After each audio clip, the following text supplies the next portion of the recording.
प्रारब्ध क्या है? प्रारब्ध किस तरह से हमारी लाइफ को चलाता है? देखा जाए, हमारा शरीर 5 तत्वों से मिलके बना है, क्योंकि जब हमारा अंतिम संस्कार किया जाता है तो बोला जाता है ना कि 5 तत्वों में विलीन हो गया, क्योंकि जो दाह संस्कार होता है उसे 5 तत्वों में शरीर को विलीन किया जाता है, क्योंकि 5 तत्वों से मिलके ही वो बना है।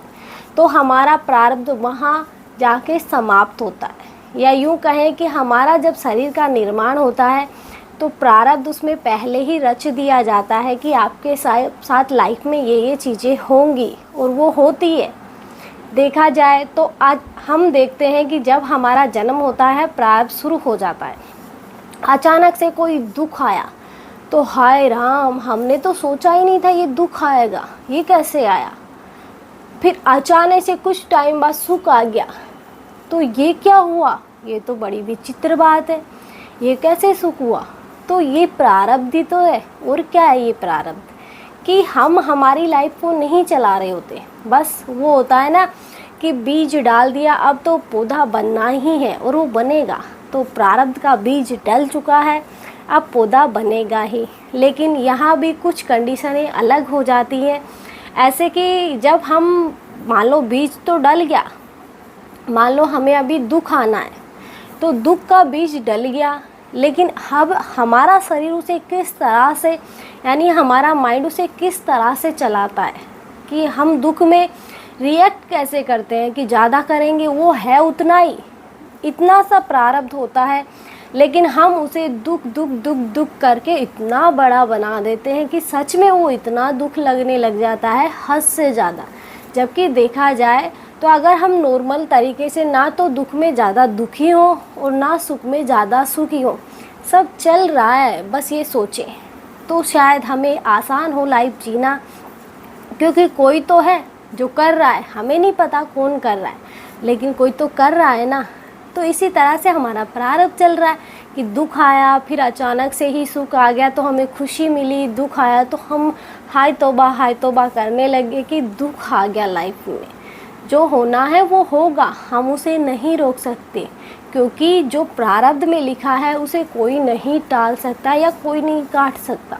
हम सोचे भगवान काट देंगे, भगवान राम के जीवन में भी प्रारब्ध था ना, कि उन्हें किस तरह से सुबह राजपाट मिलने वाला था, सुबह वनवास जाने का ऑर्डर आ गया, चलो चलो वन जाना है तुम्हें। वो सोचे मैं तो राजा बनने की तैयारी कर रहा था, अचानक से ये क्या हुआ। लेकिन उन्होंने ऐसा कोई रिएक्ट नहीं किया। आज हमें कोई बोल दे कि तुम्हें कल घर से बाहर निकलना है, तो हम अभी से दुखी होकर लड़ाई करेंगे, झगड़ा करेंगे, तो हम करेंगे रिएक्ट। उन्होंने नहीं किया, लक्ष्मण जी ने किया। वो ऐसे कैसे कर सकते हैं, उनकी लाइफ थोड़ी है। तब राम जी ने रोका कि ये मेरा प्रारब्ध है, मैं इसे भोग लूँगा। लेकिन उन्होंने बोला नहीं, मैं आपके साथ चलूँगा, क्योंकि उनका जाना पहले से तय था।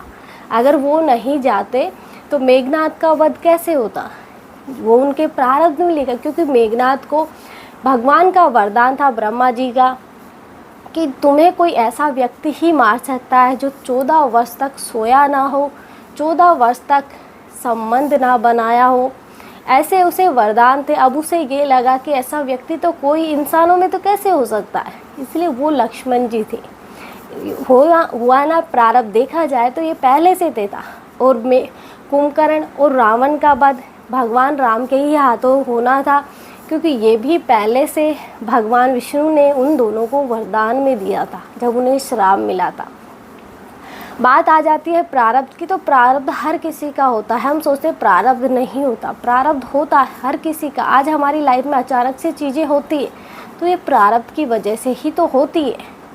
अगर भगवान श्री कृष्ण देखा जाए, उनका प्रारब्ध था तो उन्हें हर चीज़ छोड़नी पड़ी थी, कि जन्म हुए, माता पिता छूट गए, तो ये भी तो था ना कि उनको जाना वहाँ था। बोला ये भी जाता है कि जो माँ, उनकी जो जन्म देने वाली माँ थी देवकी कि वो केकई थी, जो यशोदा माँ थी वो कौशल्या माँ थी, कि उन्होंने पिछले जन्म में भगवान राम को, अपनी माँ को 14 वर्ष के लिए दूर किया था। उसी तरीके से कि जो भगवान श्री कृष्ण की जन्म देने वाली माता थी यशोदा माँ के पास वो 14 वर्ष तक रहे थे।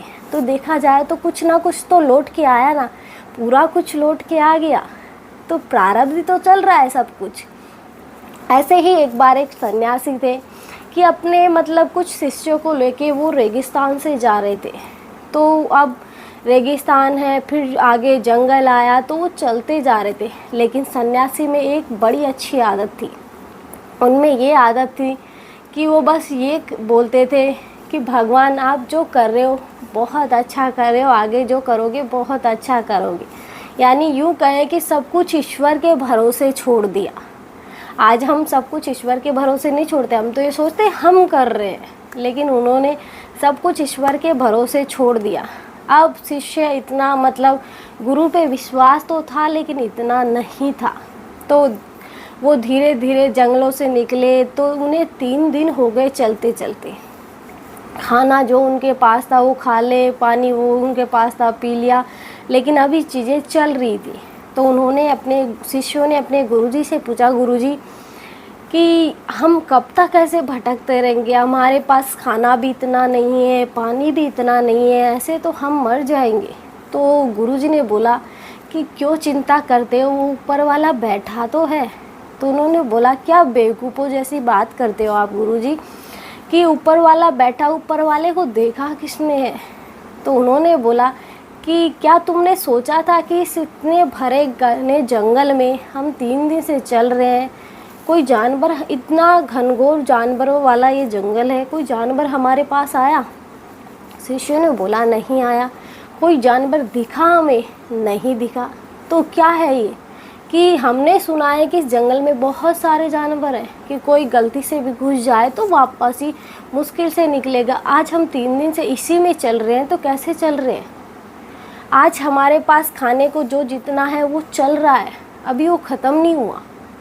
तो क्या है, वो ईश्वर कर तो रहा है। अगर हमारे प्रारब्ध में मृत्यु लिखी है तो होगी, अगर मृत्यु नहीं लिखी तो कोई चाह कर भी हमारा बाल बांका नहीं कर सकता। बहुत सी बार हम देखते हैं कि जो गाड़ी होती है उसको पूरा कचूमर निकल जाता है, लेकिन होता क्या है, जो उसमें बैठा है उसको एक खरोच नहीं आती। क्यों नहीं आती? क्योंकि उस टाइम उसके प्रारब्ध में नहीं लिखा कि उसको चोट लगेगी, या यूँ कहें कि उसका माइंड उस तरीके से काम ही नहीं कर रहा। क्योंकि प्रारब्ध सबसे पहले बुद्धि पे अटैक करता है। हमारे बुरे दिन आएंगे तो वो हमें फील करवाएगा कि तुम्हारे बुरे दिन चालू हो गए। हमारा प्रारब्ध जब चलेगा तो बुद्धि उसके साथ चलेगी। जब दुख आएगा तो हमारी बुद्धि उसी तरीके से काम करेगी, दुख दुख दुख। सुख आएगा तो इतना खुश कर देगा हमें कि हम उस खुश में ये भूल जाएंगे कि फिर एक दिन दुख आएगा। इसलिए प्रारब्ध को यूँ मत समझो काटना है, यूँ समझो कि बस प्रारब्ध है, मुझे स्वीकार है, क्योंकि जो होना है वो तो होगा, हम नहीं टाल सकते। इसलिए स्वीकार करना सीखो चीज़ों को। स्वीकार कर लोगे तो शायद जीवन में आसानी होगी, अगर नहीं करोगे तो प्रारब्ध तो भोगना ही पड़ेगा, जीवन काटना भी मुश्किल हो जाएगा। आज के लिए इतना ही। जय श्री राम। मिलते हैं नेक्स्ट वीडियो में नए टॉपिक के साथ।